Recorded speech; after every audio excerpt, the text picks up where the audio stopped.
Ayan. So, I hope napanood niyo na yung video na sinend ko po, 'no? Kasi yung iba, babanggitin natin yung mga tungkol dun sa video, babanggitin natin. So, I hope na kung hindi niyo pa napanood, puwede ko namang i-send ulit yung link. Dali lang, send natin yung link. Okey, lagay ko sa chat box then para 'pag ano, 'pag di niyo pa panood, hopefully mapanood niyo na. Ayan. So, para lang malaman niyo kung yeah, roadmap to deliverance, yes. Yan yung sinasabi ko, para malaman niyo kung gaano kaseryoso ang ating challenge, 'no, na yung healing ng anak natin, yung deliverance ng ating mga anak, it's not up to anyone, but it's up to all of us parents. Kanina nung nagsisimula pa lang, kaka-open ko pa lang ng Zoom, ang kasama ko kanina is si Mami Net nandito at pinag-uusapan namin kung gaano kaimportante ang commitment natin as parents para sa ating mga anak, saka sa ikauunlad 'yan, sa i-improve ng ating mga anak. So, it's really up to us. Ayan. So, let me share my link again. Let's start this. Ayan. So, our topic for tonight is contention. So, mamaya di-discuss natin yan. But first, uh, can we share the biggest struggle so far that you have fought in your autism journey with your child? Ano ba yung biggest struggle nyo so far pagdating sa anak nyo? You can share that in the chat box po. Okay. Anong area yung talagang pinaka nahirapan kayo, talaga sinabi niyo biggest struggle talaga ito? Okay, so you can type it in the chat box po. Ano ba yung biggest struggle niyo po so far sa inyong anak, sa journey niyo, sa autism journey niyo? Okay, sa family namin, it's really more of pagdating sa anak namin, yung mga so far yung ah, sobrang gusto niya na makakita ng mga burial, 'di ba? Ang weird-weird ng gusto ng anak mo, ng anak ko, 'di ba? Parang 'yan yung ano niya, yung parang gustong-gusto niyang tinitingnan. Nakakaka nakakabagabag, 'no? Nakaka-concern na he always wants to see wake, yung mga funeral, mga ganyan. Paborito niyang place, Saint Peter. Biro niyo yan, Saint Peter Chapel. Diyan siya na gusto niyang pumunta. So, parang as of now, medyo iniiwasan muna namin yung place na yan. Gustong-gusto niya 'pag halimbawa may kilala kami na kailangan namin puntahan sa funeral. Just recently lang, last week, we go to a funeral chapel kasi yung isang friend ng mister ko, namatay yung nanay niya and kasama yung anak ko, and talagang sobrang bothered kami kasi 'pag nakakapunta sa ganyan yung anak ko, medyo naiiba talaga. Naiiba yung mga ano niya, yung mga kilos niya. So, sabi namin, hinto muna namin, 'di muna namin siya dadalhin sa mga ganyan. So, yes, opo. Sabi ni Sister Mila, sa training for poop, yan, proper way. Si Mami Cathy, tantrums, ayaw pumasok sa school, tapos konting kembot na maka-trigger ng tantrums niyan, yun na. Yan, ganyan. Tapos, ah, frustration, coping of kids, pakainin ng rice, Mami Sharn. Naku, Mami Au, 'pag mawala ang internet, gubot, giba ang paligid. Going to toilet si Mami Anka to be able to communicate meaningfully. Okay. Mami Lily sa communication and regulation. Mami Fe, writing and speaking up. Yan. Alam mo, Mami Lily, communication and regulation. Speaking of regulation, may a-attend akong seminar. Napakamahal. Sobrang mahal niya. Medyo napasubo ako dun, pero wala akong choice anyway, God will provide. It's about, self-regulation. I'll be attending that on May. It's a 2 days intensive about self-regulation, positive self-regulation for kids, ha. So, ang konsuwelo ko na lang dun is 'pag natutunan ko at least may maituturo ako sa mga parents. Super, super mahal siya. Ayan, sabi ni Mommy Fair, writing and speaking. Yes. Yes, a little bit worried kung sa funeral. Yeah, nakaka-worried talaga po. Kaya 'di po ba sabi ko nga sa inyo, kaya nga siya nawala one time kasi sumama siya sa libing. Sumama siya, pumanik siya dun sa truck ng mga nagdadala sa ano, sa libingan. Ayun, natapos na yung misa sa simbahan, tinry niya po sumakay siya dun. Si Mami Carol, food preferences. Oh, si Mami Jang, tantrums. Hurting himself din. Ang mag-wild kapag new ang place. Ayan, so napagdaanan namin yan. Yung sinasaktan yung sarili, napagdaanan namin yan ng bonggang-bongga. Si Mami Lala, sakay siya naman namin yung sobrang hilig ng mag-wash ng dishes at mag-laundry na ngayon as in 1 gallon per week for dishwashing. Oh my, ang dami yan. I think pwede ka nang magtayo, Mami Lala, ng ano, laundry, ano, 'di ba? Laundry shop. Pwedeng-pwede na. Kung ganyan pala yung gusto niya, edi ang saya kung siguro tuwang-tuwa yun 'pag nag-laundry shop ka. So, makita natin iba-iba talaga tayo ng struggles, 'no? Kanina sa devotion ko, share ko lang yung sa devotion ko sa Psalms,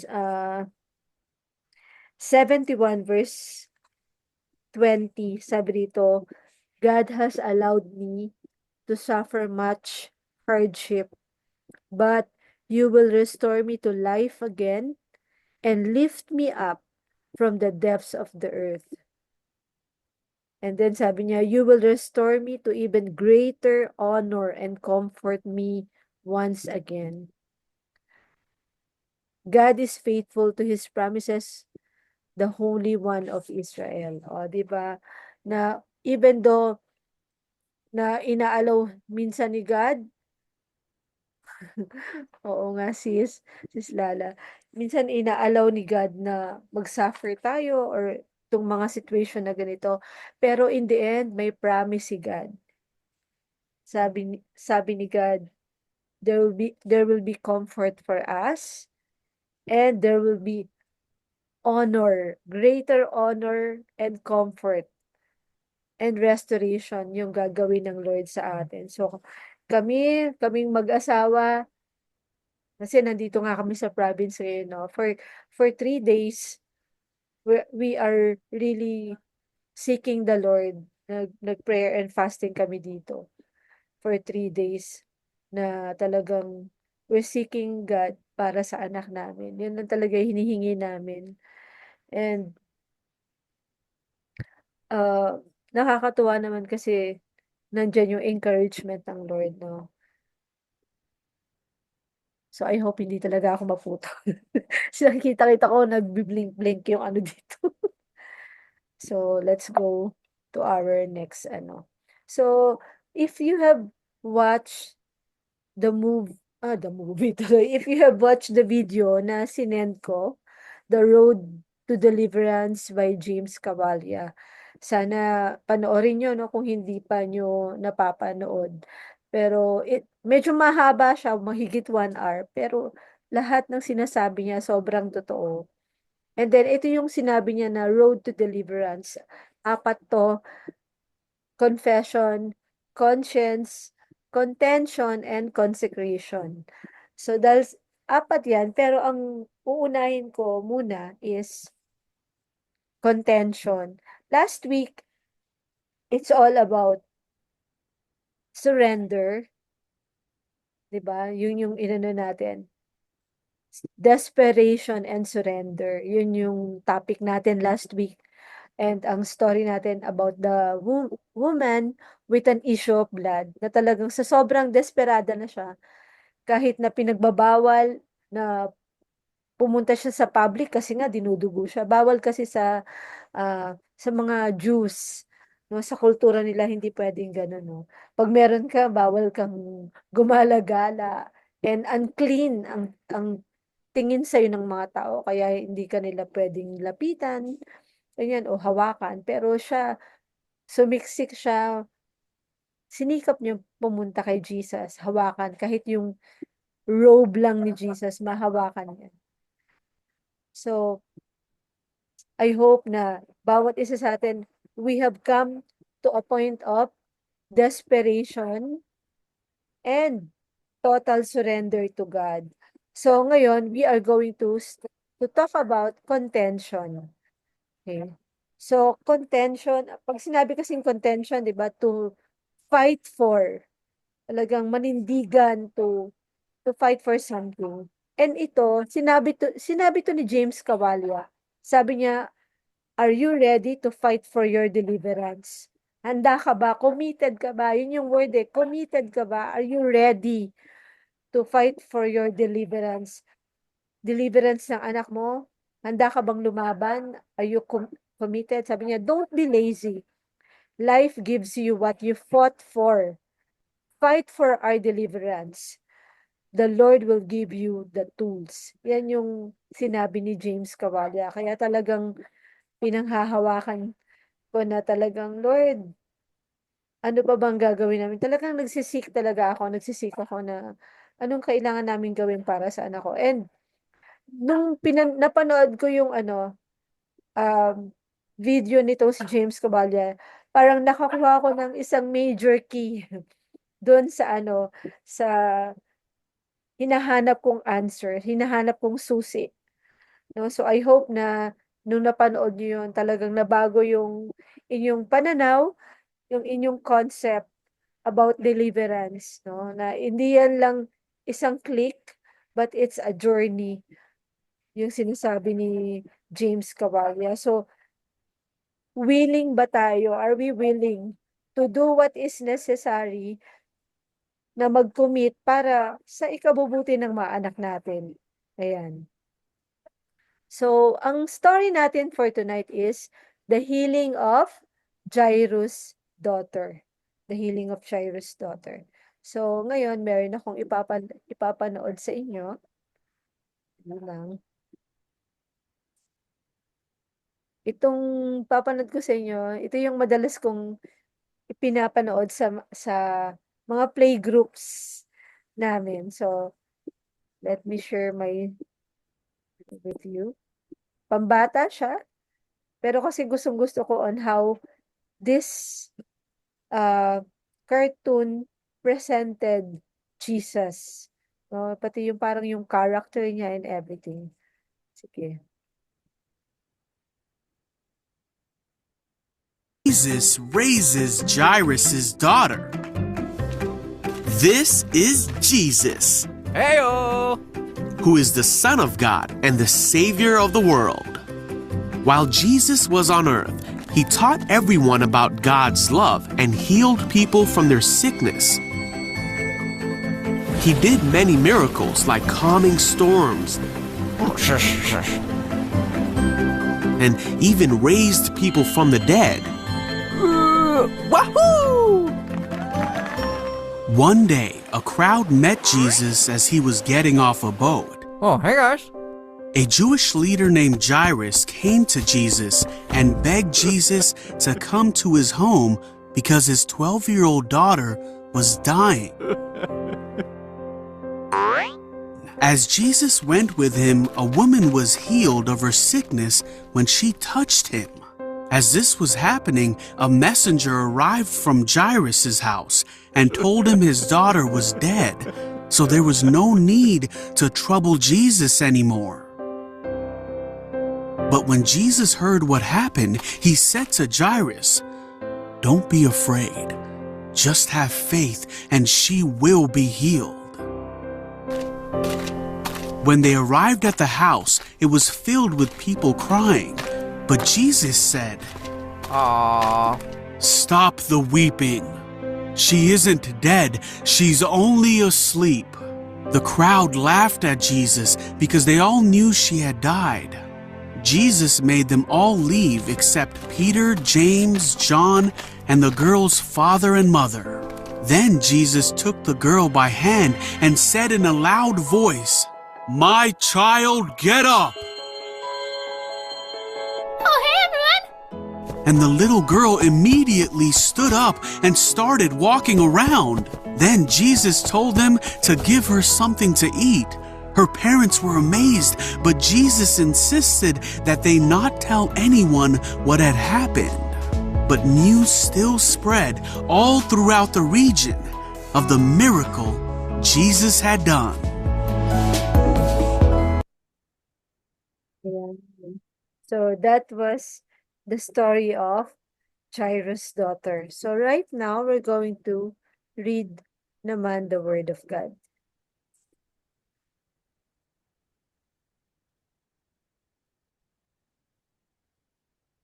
Okay.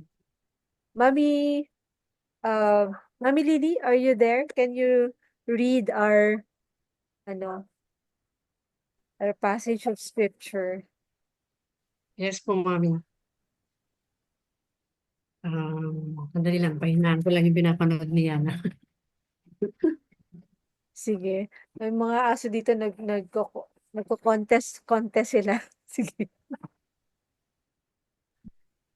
Naririnig niyo ba yung mga dogs? No. Okay po. Mabuti naman. O sige, Mami. Mark 5:21 to 23 and 35:43. Jesus got into the boat again and went back to the other side of the lake, where a large crowd gathered around him on the shore. Then a leader of the local synagogue, whose name was Jairus, arrived.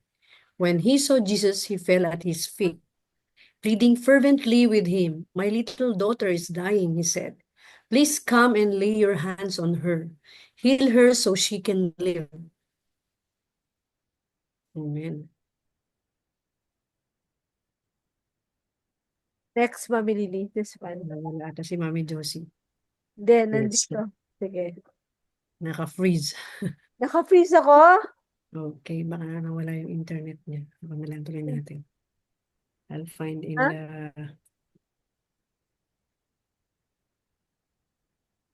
Okay. Ayan. Next na po, Mami Josie. Um, Okay. Verse 35 to 36. Ito na po yun. Messengers arrived from the home of Jairus, the leader of the synagogue. They told him, "Your daughter is dead. There's no use troubling the teacher now." But Jesus overheard them and said to Jairus, "Don't be afraid. Just have faith." Then Jesus stopped the crowd and wouldn't let anyone go with him except Peter, James, and John, the brother of James. When they came to the home of the synagogue leader, Jesus saw much commotion and weeping and wailing. He went inside and asked, "Why all this commotion and weeping? The child isn't dead. She's only asleep." The crowd laughed at him, but he made them all leave, and he took the girl's father and mother and these three disciples into the room where the girl was lying. Holding her hand, he said to her, "Talitha, cum," which means little, and walk around. They were overwhelmed and totally amazed. Jesus gave them strict orders not to tell anyone what had happened, and then he told them to give her something to eat. Amen. Amen. Sige, Mami Eileen, I will take note of that. Okay. So, tingnan muna natin yung condition ng anak ni Jairus, no? Yung kanyang daughter. She is a 12-year-old dying of sickness. Kung mapapansin natin dun sa verse na binasa natin kanina, nung umpisa, dying pa lang. Then, kalaunan, biglang dumating yung messenger niya at sinabi na, she's already dead. Namatay na nga siya. So, imagine that na sinasabi mo pa lang kay Jesus, sinasabi niya pa lang na, oh, please come naman, kailangan ng daughter ko ng miracle kasi ano na siya, parang mamamatay na siya, may sakit siya, ganyan, di ba? Then suddenly, biglang dumating yung messenger, nako, wag mo nang i-bother kasi she's already dead. Yan yung, kumbaga, condition during that time nung anak ni Jairus. And then, let's look at the words of the crowds. Ano ba yung sinasabi ng crowds? Sabi, your daughter is dead. There's no use troubling the teacher now. Ayan. So, makikita natin dito na una, may condition yung anak ni Jairus. And parang nakaka-relate tayo dyan kasi alam natin na yung mga anak natin, may condition din sila. May mga conditions yung anak natin and may mga sinasabi din ang mundo, ang paligid natin tungkol sa condition ng anak natin. 'Di ba na, oh, yung autism wala na yang lunas, wala yang walang ano diyan, walang medicine o walang ano man, ang pwede lang daw is yun nga, therapy lang daw yung pwede, ganyan, yung mga interventions na ganyan. Eh, alam naman natin kung gaano kamahal ngayon ang therapy, hindi basta-basta. So, wala daw kagalingan, mga ganyan. So, sometimes, may mga sinasabi yung paligid sa atin, eh, ang tanong is, tatanggapin ba natin yun o hindi, di ba? Kasi maaring yung sinasabi nila, totoo din naman yun, it's a fact. Di ba? Tinatawag tayong, they are facts na katotohanan ng buhay or facts of life na totoo naman yung sinasabi nila, especially kung according sa science, totoo naman yun, ano, na sabi ng doktor, naalala ko talaga nung bago pa lang yung anak ko na na-diagnose, around 4 years old siya noon, tapos kausap namin yung therapist niya, no? Alam niyo yung may evaluation na yung doktor, pagdating sa therapy, sa OT, i-evaluate pa nila ulit yan. So, nung in-evaluate na nga yung anak ko, talagang, ang sinabi sa akin nung therapist, wag na daw akong umasa. Sabi ko, oh my goodness, bakit hindi ako aasa? 'Di ba? Sabi ko, bakit, ibig mo sabihin, magbabayad ako per hour, twice a week, tapos iyan ang sasabihin niya sa'kin, wag na daw akong umasa. Sabi ko, napakasakit naman po niyan. Sabi ko gano'n. Nung sinasabi niya sa'kin yun, sabi ko, parang nakakapanlumo yata yan. Pero wala kang magawa, 'no, kundi yun ang sinabi niya, yun ang oo, napaka-harsh talaga. So, wala buti na lang merong God. Ay, nandiyan si God. So, pwede namang hindi yun tanggapin at ang tanggapin natin, ano ba sinabi ng Diyos? Yun, yun na lang yung ginawa ko. Sabi ko, so tingnan natin, iba yung sinabi ng crowd, no? Yung sinabi ng mundo. Pero ano ba sinabi ni Jesus? Ito yung Jesus words, no? Sabi ni Jesus kay Jairus, sabi niya, don't be afraid. Just have faith. Pwede mo yan sabihin ngayon sa sarili mo. Sabihin nga natin yan sa sarili natin. Josie, don't be afraid. Just have faith. Minsan kailangan nating i-remind yan yung salita ng Lord sa sarili natin, lalo na sa mga sitwasyon na napakalaki ng challenge sa atin. Kailangan banggitin natin, i-confess natin, sabihin natin yan, don't be afraid. Just have faith. Sabi yan ni Jesus. So, trust and believe lang tayo. 'Di ba? Kasi siya yan siya na yung nagsabi. Don't be afraid, just have faith. Kung i-consider mo nga, mas malala nga yung condition ng anak ni Jairus kasi namatay na yun, patay na anak natin buhay naman, 'di ba, physically. Yun lang, parang ano lang, parang hindi mo lang ma-reach out yung anak natin. Pero si Jairus, yung anak niya talagang patay, namatay na, 'di ba? Amen. Just have faith. God knows us more than we know ourselves. Totoo yan. So, sa mga parents, sa mga time na talagang dumarating yung big challenges sa atin, i-watch out lang natin yung mga confession natin. Yan ang pinag-iingatan namin ngayon, yung mga confessions namin na talagang, ah, kung may mga nasabi tayo na hindi maganda sa anak natin, ano natin yan, i-confess natin na, Lord, I renounce, ay, pinagsisisihan ko lahat ng mga nasabi kong hindi maganda sa anak ko. At ngayon, ang ikino-confess ko, yung salita mo. Sabi mo, don't be afraid. Just have faith, maniwala ako sa iyo. So, yun yung kailangan nating i-work out sa puso natin, sa isipan natin, yung magtiwala sa Diyos. No, wag matakot, magtiwala sa Diyos. Kaya nga yung kantang kanina na pinakinggan natin, ulit-ulit ko yung pinapakinggan kasi yung kantang yan yung ano ko ngayon, journey ko ngayon sa Lord na sabi dun sa kanta, hahawakan lang kita. Na hahawak-hawak lang kami ng Lord, Lord, hawak-hawak lang tayo. Let's hold hands together. Alam ko hindi mo ako iiwan.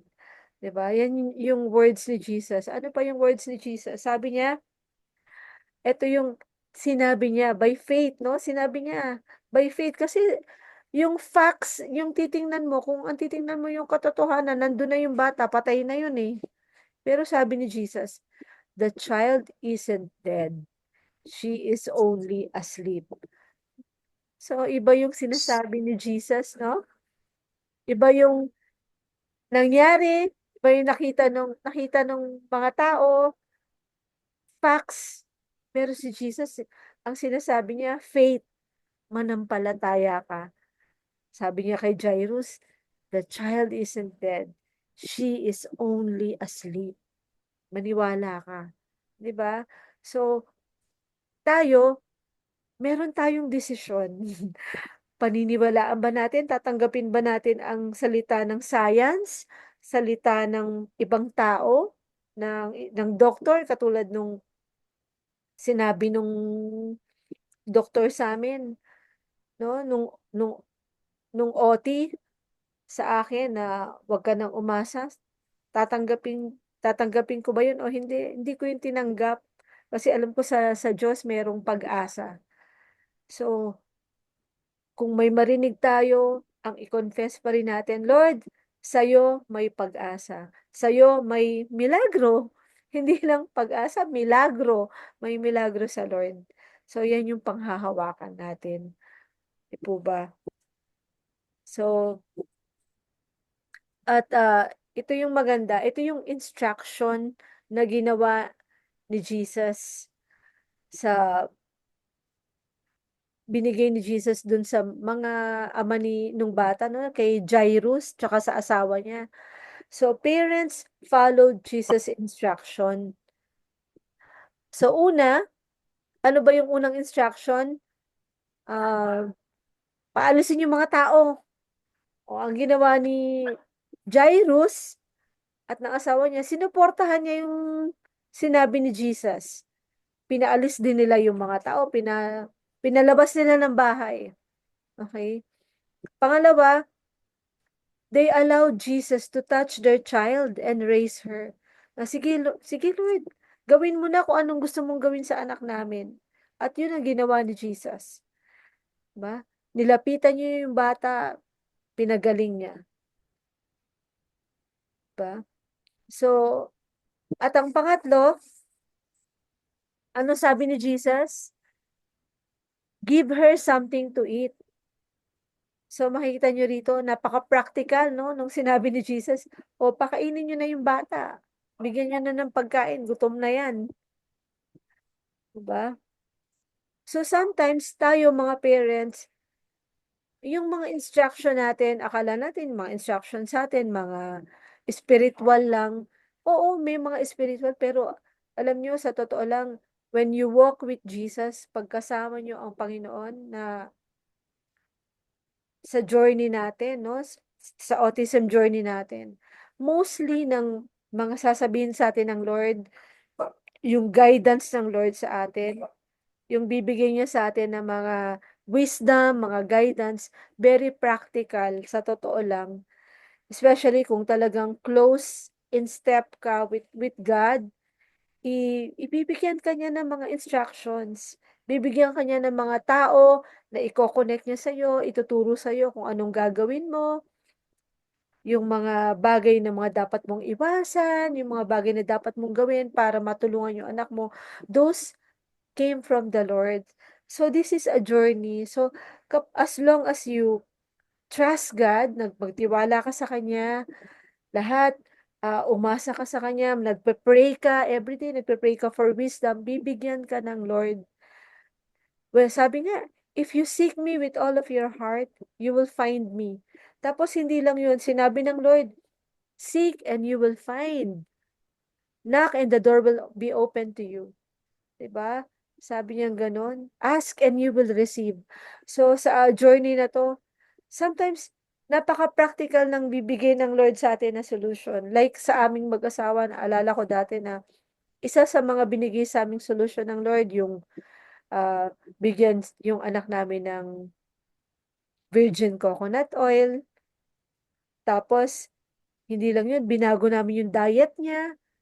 Isang, ano yun eh, practical side yun eh, na talagang kailangan namin gawin yun para maging healthy siya. Ayun. So, kung sa journey na to, seek God. Seek what He's telling you to do and follow Him. Ayan. So, follow Him. Para matulungan talaga natin yung mga anak natin. God will give us wisdom. Kung ano man, sabi nga, tools, bibigyan tayo ng tools ng Panginoon. Kung ano yung kailangan natin para magawa natin ang matulungan natin yung mga anak natin. And then, stick with Jesus. No? Silent natin yung voice ng crowds. Let us stick. Let us listen to what Jesus is saying. Stick with Him. Kasi alam naman niya yung pinapagawa niya sa atin. And hindi lang yon. So, stick tayo with our relationship with Him. Go deeper. Seek Him. Pray to Him. Magbasa tayo ng Bible. I hope meron kayong Bible sa bahay. Ano? Sana, kung wala pa kayong Bible, mas maganda po na bumili kayo or mag-download kayo ng free Bible. Pero ako dati kasi, dun din ako sa cellphone ko nagbabasa ng Bible, pero talagang ngayon sa ano na ako nagbabasa. Nagbumili na talaga ako ng panibagong Bible na eto. Oh. Kasi masarap pa rin yung anytime na gusto mong buksan, mabubuksan mo yung Bible. Tapos pwede mong i-highlight, pwede mong drawingan, pwede mong gawin kasi Bible mo yan kahit anong gusto mong gawin. At yan yung parang dyan makikipag-usap ang Lord sa'yo. Yan yung covenant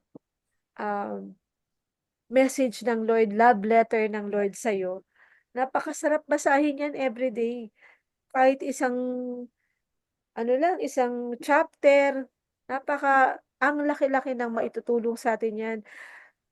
Maitutulong sa mental health natin, sa spiritual side natin, sa heart natin, napalalakasin tayo. 'Di ba? Maganda na magbasa tayo ng Bible, lalo tayong lalalim sa relationship natin sa Lord. And hindi lang yon, kundi eto din, stick with a community who sticks with Jesus.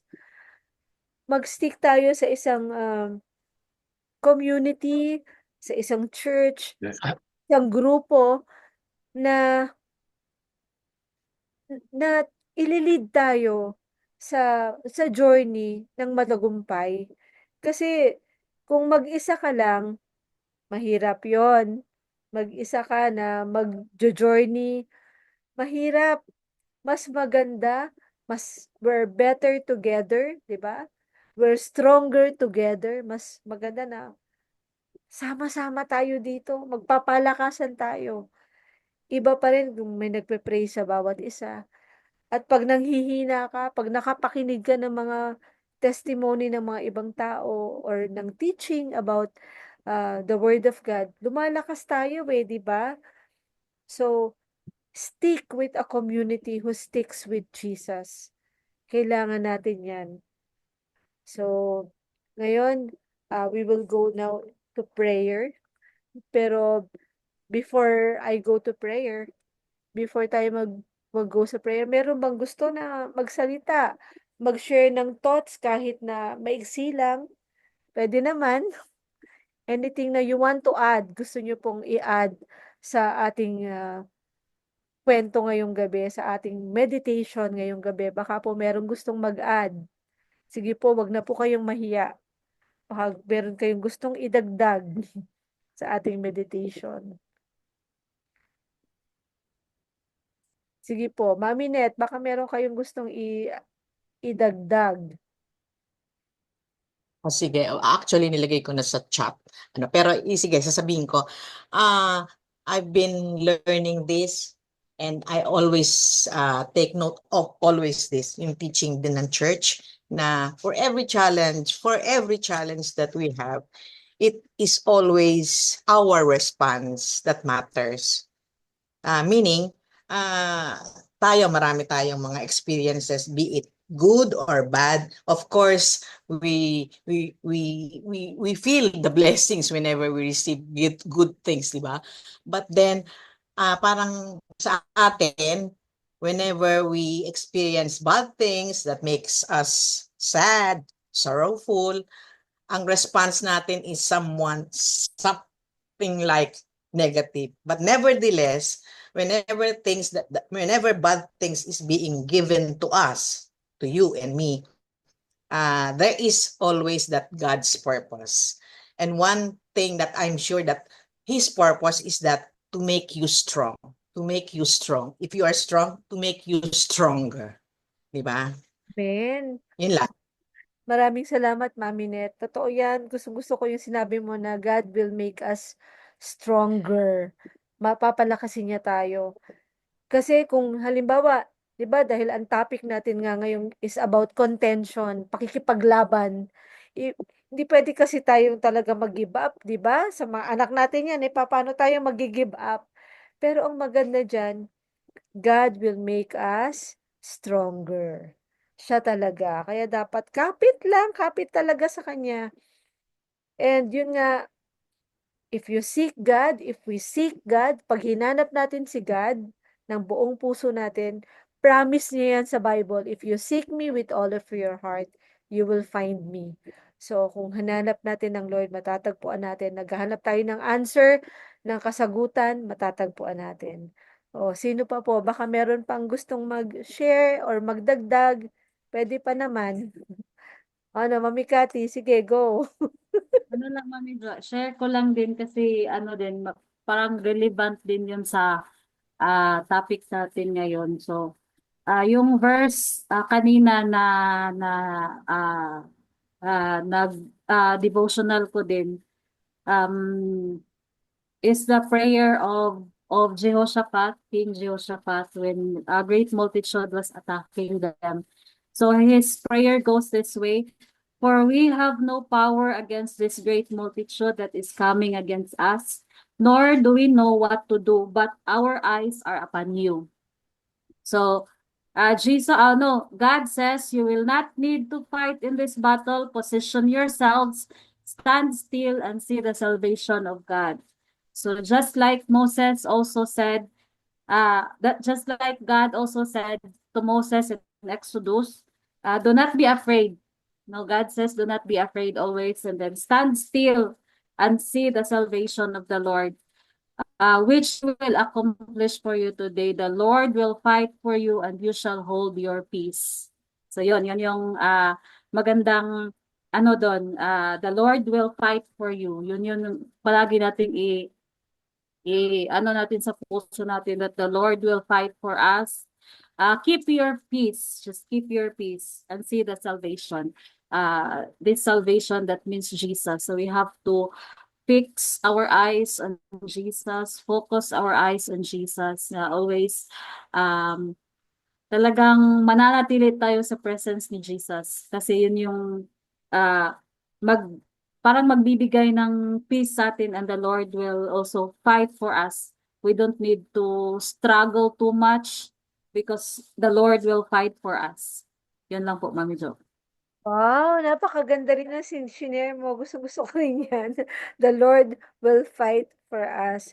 Kasi minsan, di ba, parang wala ka ng strength mag-fight back. Wala ka ng lakas, pero sabi nga ng salita ng Lord, the Lord will fight for us. So, um, dahil sinabi mo yan, ikaw na rin muna ang mag-lead sa prayer para sa ating mga awesome kids. Sandali, share ko. Ayan, so let's pray for our awesome kids. Mommy Kathy, can you lead us in prayer for our awesome kids? Here po, let's pray. Father God, we praise you and we worship you, Lord God. We honor you, Lord. You are the God that gave life to our precious kids. You are the source of our strength, Lord God. Lord God, I lift up to you our kids with special needs, and I pray for protection and also safety, Lord. Lord God, you know the device of the enemy, Lord. I pray that you will keep them from any attacks of the enemy, protect them from every danger, harm, and sickness, Lord God, and any untoward incidents, O Lord. And also, Lord God, I pray for healing, Lord, of those kids in any area of their life, Lord God, that needs healing, Lord. Heal them, Lord God, from the inside out. I pray for those kids, Lord God, who are having trouble with sleep. Lord, I pray that you will touch them, O Lord, and remove every fear, Lord God, in their hearts and in their mind, Lord God, that causes them sleepless nights, Lord. Secure them, O Lord God, with your love and give them peace in their heart and mind, Lord. For those, Lord God, who are having gut problems, Lord, I declare healing. I declare that by your stripes and by your wounds, Lord, they are healed. Even those, Lord God, who have cough and colds today, Lord God, touch them. I speak Jesus, Lord God, to every sickness and disease, that they will bow and flee from this kid's body, Lord God. Lord, just as you healed Jairus' daughter, I believe, and therefore I speak, Lord God, healing and wholeness in our kids' condition in Jesus' name. Thank you, Lord, for your great love of our kids. Thank you, Lord Jesus, that your name is healing, Lord God. Lord, I give you back the glory, the honor, and also the thanksgiving in Jesus' name. Amen and amen. Amen. Amen. Can I ask Mami Lala, can you lead us in prayer naman po for our awesome parents? Okay, sis. Father God in heaven, our Lord and our King, we praise you, we worship you, we love you, we glorify you, O Lord God. Lord, thank you for strengthening us, O Lord God, in our journey with our awesome kids. Lord, we hold to our hearts, O Lord God, your promises in the Bible, as you have said in Isaiah 41:10, when you said, O Lord God, fear not, for I am with you. Do not be dismayed, for I am your God. I will strengthen you and I will help you. And you will upheld you with my righteous right hand. Thank you, Lord, for strengthening us daily, O Lord God, with our struggles, with the challenges that we face, O Lord God, big or small. We know, Lord God, that with you, we can carry it on. Thank you, Lord. May you bless everyone present in this group, O Lord God, as well those who are missing it, but will catch it online, oh Lord God. May you just bless each one of us, our families, our workplaces, our businesses, and everything that we do, oh Lord God. May we gain favor and may be able to praise you, bring glorify and magnify your goodness, O Lord Jesus. Thank you, Lord, for everything. In Jesus' mighty name we say, Amen and Amen. Amen. And Lord, tinataas po namin sa inyo si Mami Arlene ngayon. We pray for her, Lord God, na palakasin niyo po yung katawan niya, i-restore niyo po yung strength niya physically dahil medyo masama po yung pakaramdam niya. Kine-claim po namin, Lord God, that by your stripes and wounds sa pamamagitan ng mga sugat mo, mga latay mo, pinagaling mo na po siya. And Lord, kahit po sino po sa amin dito ngayon na nakasama po namin sa prayer, dito sa Zoom, kung meron pong may mga sakit-sakit sa kanila, may masakit sa part ng katawan nila, Lord, we are praying right now for complete healing. Lord God, i-heal mo po ang bawat isa sa amin, Panginoon. Kung meron man pong nararamdaman na sakit o kung ano man po, Lord, salamat that by your stripes and wounds we are healed. We thank you for strong, healthy body, Lord God, for all of us. In Jesus' name, amen. Ganun din po, Lord, we want to lift up to you our meeting with Sir Alphonsus de Alban on Sunday here in Cebu. We're praying, Lord God, na yung mga pupunta kasi it's really a whole new crowd na uh, hindi yung usual crowd na pumupunta dun sa mga meetings namin. So Lord, we're asking and praying, Lord God, that this meeting is going to be very successful. We pray, Lord God, for your presence to be there. We pray, Lord God, for your wisdom upon Sir Alban and also upon me as I will be sharing the Bible. I will be sharing your love, your goodness. Lord, I pray that the people there, especially yung mga parents, Panginoon, that they will find hope and faith na merong pag-asa sa inyo, Panginoon. Lord, even yung mga teachers na pupunta doon, mga therapists, yung mga ibang mga tao pa na nandoon na pupunta, that their outlook, their perception, Lord God, of fighting for our kids will be changed at magkakaroon talaga, Panginoon, sila ng awareness, Lord God, to really be supportive and fight for the cause of our kids with special needs. Na Lord, ganun din po, they will recognize you as the greatest one, Lord God, na kayang magbago ng mga anak namin, Panginoon. That they will also have faith in you, Lord God, and for them to have wisdom on their intervention sa mga bata. Ganun din po, Lord, tinataas mo namin ang Autism Family Support Group. We continue to pray na gamitin niyo po ang aming grupo, Panginoon, para maging blessing sa marami pang families.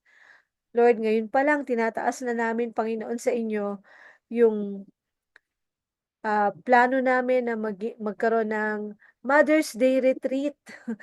Lord, dito sa Cebu, sisimulan namin, Panginoon. We pray for your guidance, provisions. And Lord, excited na kami. Excited na ako. Lord, we pray na use it to be a blessing to many, many mothers na talagang sobrang pagod na doon makakita talaga sila ng kapahingahan, ng kalakasan at Lord, ma-renew ang mga pag-iisip at talagang matagpuan kanila during that time. Magkaroon ng big change sa buhay ng bawat moms na mag-a-attend doon. Lord, maraming salamat po. Even sa mga magjo-join sa prayer na ito, Lord God, online lang, same faith, same answered prayer be upon them, Lord God. So we just give you all the praise, oh God. Thank you for the rest of these people who are joining with me right now. I declare strength. I declare wisdom upon them. I declare your blessings. And Lord, intimacy Sa mag-asawa, blessing sa mag-asawa, since love month pa naman ngayon, nandun pa rin yun. Lord, na lalong lumalim ang kanilang relasyon sa isa't isa at lalong magkaisa ang mag-asawa sa kanilang journey na ito, magtulungan ang bawat isa sa bawat isang journey namin para sa aming anak, that we will believe you together for our kids. So we just commit everything to you in Jesus' name. Amen and amen. Ayan. So before ta maghiwa-hiwalay, I will just stop the